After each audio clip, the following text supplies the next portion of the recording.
Nomor 1, penjelasan tentang jaringan dasar dengan menggunakan gambar. Nah, jaringan dasar pada hewan terbagi menjadi 4, yaitu jaringan epitel, jaringan ikat, jaringan otot, serta jaringan saraf. Yang pertama yaitu jaringan epitel. Macam-macam jaringan epitel yaitu stratified squamous yang terletak pada rongga mulut, kulit, esofagus, vagina, dan rongga hidung yang berfungsi sebagai proteksi.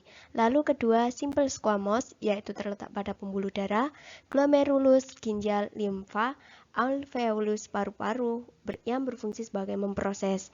Lalu yang ketiga yaitu simple columnar yang terletak pada usus, lambung, uterus, kandung empedu yang berfungsi sebagai proses absorpsi dan sekresi. Yang keempat yaitu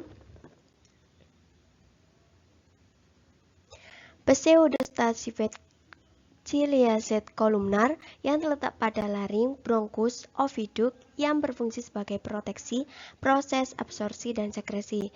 Yang kelima yaitu simple tubodiae yang terletak pada kubulus ginjal, kelenjar ludah, kelenjar keringat, permukaan dalam lensa mata yang berfungsi sebagai sekresi dan absorpsi.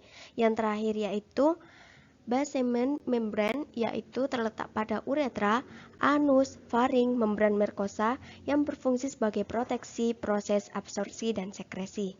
Kedua yaitu jaringan ikat. Jaringan ikat ini terdiri atas sel-sel yang jarang serta tersebar di dalam matriks ekstraseluler.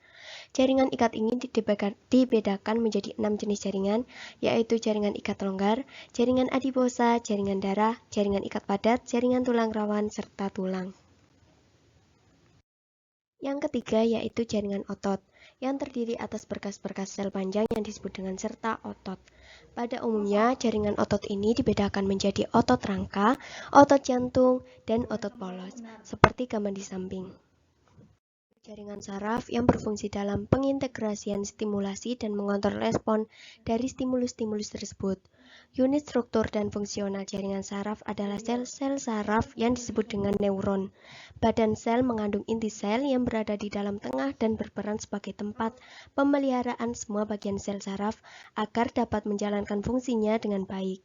Akson adalah bagian sitoplasma sel yang mengalami pemanjangan dari badan sel dan berperan untuk menghantarkan rangsangan-rangsangan dari badan sel ke sel-sel saraf lainnya. Lalu, dendrit adalah bagian akson yang memanjang dan bercabang, serta berfungsi untuk menghantarkan sinyal dari sel-sel saraf ke badan.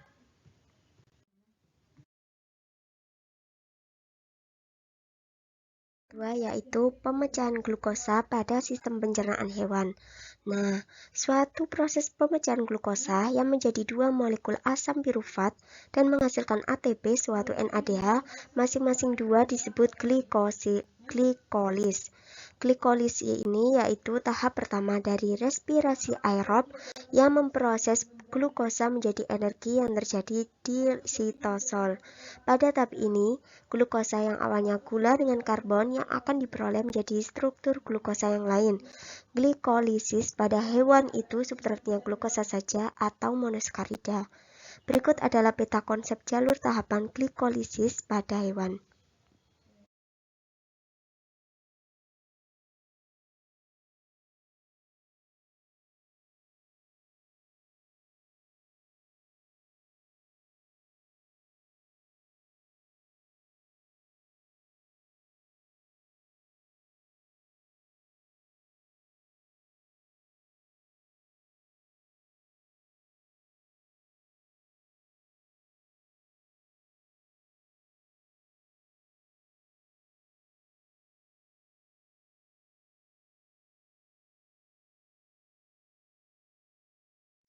Untuk hewan yang memiliki simetri bilateral, saya memilih contoh yaitu hewan belalang.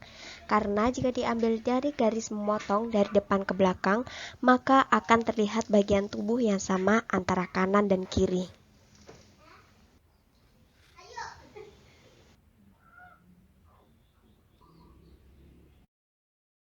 Nah, untuk hewan yang mempunyai simetri radial, saya memilih hewan cacing sebagai contohnya.